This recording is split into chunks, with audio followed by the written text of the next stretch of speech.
back, Ireland has always been known for storytelling and full of superstitions and traditions. It certainly has. Now, one man who has spent decades collecting and sharing these stories, and he is now presenting them in a new Laur. It is called Old Ways to New Days, and of course he's our regular folklorist on this show. Mr. Shane Lehan, you are very welcome, and congratulations on the book. Well, gang, listen, I normally get excited, but I tell you, I'm at a different level of excitement now. It's absolutely fantastic. I can't believe that I managed to put stuff that was inside my head, For stuff so long. I recorded from people all through the years, maybe close on 40 years. I'm getting that bit older, you know, recording people up the sides of mountains, listening to my parents, listening to my aunts and uncles, listening to people about different generations. And the joy for me is to have that together now. And I'm holding it in my hand, you know, I almost cradling it, like something. Like a child. Because you know what? It's a testimony. It's a testimony to all those memories, all those people inside there. You know, I have this sense of their lives, of the things they laughed at, the things they thought about. You know, so I am proud, and I think sometimes you should allow yourself to be proud. You know, you have delighted with it. And I suppose what you're doing as well is you're, you know, taking care of all these stories. You're a carer of these and passing it on to the next. But Shane, should we jump through a few of the things that you've had in the book? I mean, talk about the seal, people, first. Can we talk about this? It's funny, isn't it? The book is out now. It's out in the bookshops and so on. And straight away, an awful lot of people have homed in on one of the first stories that I kind of remember. I recorded it, actually. I didn't have a tape recorder with me or anything like that. I was coming back from Inishmore. I had a group of students. It was one of the old boats, Maura, you'll remember. Of course, the the waves old ferries, had been in, the rain was in, we were drowned. We stopped off in the pub not too far from Rossabeel. I can still remember a big blazing fire, and there was steam coming off students, and there were fishermen also there, and I asked these fishermen about stories. He told me this great story. It was about a fisherman long ago. They used to look for a wrack, anything thrown up by the sea, and this guy, he found this lovely beautiful piece of leather, and he said, God, that's very handy. And he had a small bahan on the strand, and he put it off and he hid it away in case any fella went at it. And when he came back out, what did he see? But this gorgeous, beautiful, naked woman standing in front of him. And she had beautiful brown eyes, big, wide, open eyes. And of course, he fell madly in love with her straight away. They got together. They had 7 children, as all accounts. But as the years went on, she got a bit weaker, she got a bit paler. And he noticed she was always looking for things. And even though they were very well to do, because he could point out when the mackerel shoals were in, where to go, what to do. He was out one day in the Curragh in a way. The Curragh was full of mackerel. The waves came in, gashed the side of the boat, put a hole in it. Of course, he was mad to continue on. He went up to get the tar. He said, will you go down, he said to his wife, he said, and go into the shed, there's a piece of leather inside. Of course, when she found the piece of leather, wasn't that her skin? And of course, she put that back on again, and she repaired back into being a seal. And when he came down to see where she was, all he could see was her head just above the water. And he knew by the eyes, he knew by those beautiful brown eyes, that was his wife, that was the Rowan. But you know, didn't they say that Conneely, they were the family of Rowan. Conneely is the supposed to be of the sea and seals.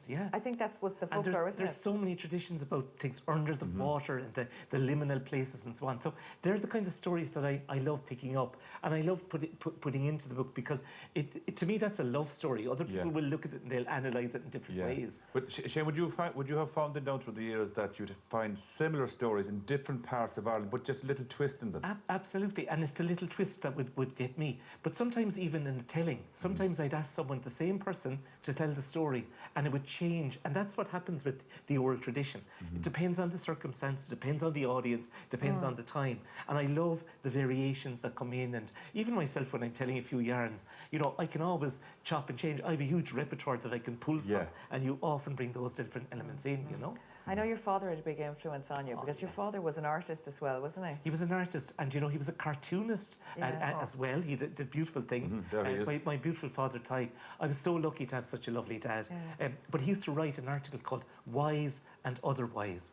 And this is great tagline. Every night of his life for over 20 years, he would sit down and he would write a little bit of historical detail and then a little joke. And I think my book, my wonderful book, is almost a testimony to Ty, because he loved the wise and otherwise. And when normally I publish something, let's say in an academic journal or a compilation, it's usually very dry. And it's, I love the story. I love the little extra bit and so on. And Tig was the same. So, Vignettes. you know, lovely vignettes like Yeah. that. There's beautiful illustrations too by a lovely girl called Sarah Baker. And they bring great energy to the book, which I love. Yeah, and taking Tig in anyway, there's no doubt about it. But when you were putting it together, I'd imagine, like, say, you had a lot of fond memories of your dad came back. They did, and you know, it's a dedication. You know, when you're writing a book, Tig used, I remember him every night of my life. You know, he'd be inside with the cigarette in his mouth, you know, and he'd be drawing away a picture or doing something, and we'd be cleaning his ashtray. That was the crack that was there. But I'm an early bird, and I got up every morning. You know, to write this book. I got up at 5:30. I would write away for an hour. Some days it would come flowing out of me. Other days you'd be stuck. But I love the dedication because as kind of mad as I am, and I'm kind of, you know, full of life and energy, I have another part of me which allows me to concentrate when I need to. Yeah. You cover an awful lot, from death to marriage, and matchmaking is a big thing, and the traditions of that organised wedding of yesteryear. That's right. You know, there was fierce pressure on people to be married long ago, you know, and thankfully that's maybe hopefully not as great as it is now. But I remember we were talking about the matching, you know, and sometimes the matchmaker would have spoken about, you know, promised the farm and so on, and they'd walk the land. And when they come along, people would often augment what they had, you know. They'd bring in some extra cattle, extra fowls, geese and turkeys we brought in, you know. Mirrors would be put up on the wall that were never there before. To make things bigger. To make things even brighter and nicer. New bed linen. And of course the groom sometimes was, you know, he might have been a bit getting on. If he was greying, you know, they often mixed up, you know, hair oil with a bit of soot and stuff like that, and blackened down the hair. He mightn't even have teeth, or not all his own teeth. Quite often he was given a pair of false teeth to put in, and he was told not to smile and not to talk, you know.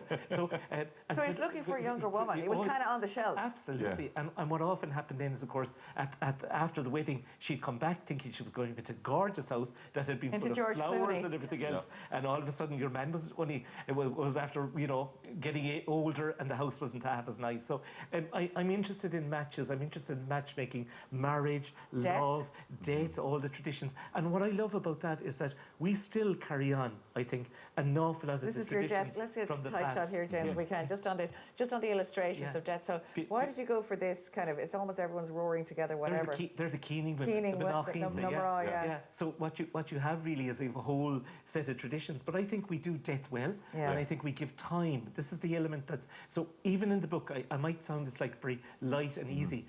There's some real nuggets of things I want to say about what we do in this tradition and keeping our traditions alive. And I didn't realise you're talking about wakes, the merry wakes, games and all. Like, what's that? There was a huge tradition. One of the great things, for example, is that people quite often would have games, not unlike the games we had at Halloween, but one of the ones I'm thinking of straight away was a thing called a mock marriage. So talk about the matching for a second, right? Sometimes someone was matched to someone and they didn't want to marry them at all, an older lad maybe to a young girl. So what happened in that case is they would go to the wake, and the Borrakeen, who was the messer who was in charge of the wake games and so on, he would wed them, and he'd put them into a bed together. He'd give them plain advice about how they should conduct themselves in their marriage and so on. But this is the important point. Everybody saw the young couple together. And from there on in, the older person who was maybe betrothed or who was the match was made, he wouldn't want to touch them anymore because everyone in the community had seen them together. They had, Maria spent a night together. So there was They were almost forced to promise to each other. Exactly. And there was a rationale in all those sort of things. You know? I'm reading as well the foreword. Dáithí ó sé, scríobh sé sin which, and Dáithí, I mean, you're really into folklore, Dáithí, and scale. And what I loved about my favourite part of what you wrote, Dáithí, was how, and God, I'm living this every day with you, how it was really acceptable to add your own kind of versions of stuff as time goes on. I live this every day. But you found that even, you know, as you said, Dáithí, in Kerry and whatever, but all over the country. You know, they say it takes a village to rear a child. I have to say, right, this book is also a product of both of you and Sinead. We're your children now. And all of the team here. And my life has changed because of being on the show here. I meet all these wonderful people around. People are telling me more stories because they know here's a guy who is interested in this. You're the vessel nearly now to share. And I'm honoured for that, and I'm giving the tradition, and I think people will enjoy it in that sort of way as well. Yeah. You know? I love the fact that a lot of them are the Bailages thing as well, but you weren't just reading in some annals, that you kind of got it from regular folk. And what gets me too, it's not just the older people, right? It's the young people too. I have so many younger students who love this material. So I think folklore is there for everyone. I'm very optimistic about our future. Yeah, but I suppose, but for anyone who wants to find out how we lived down through the years, this is it.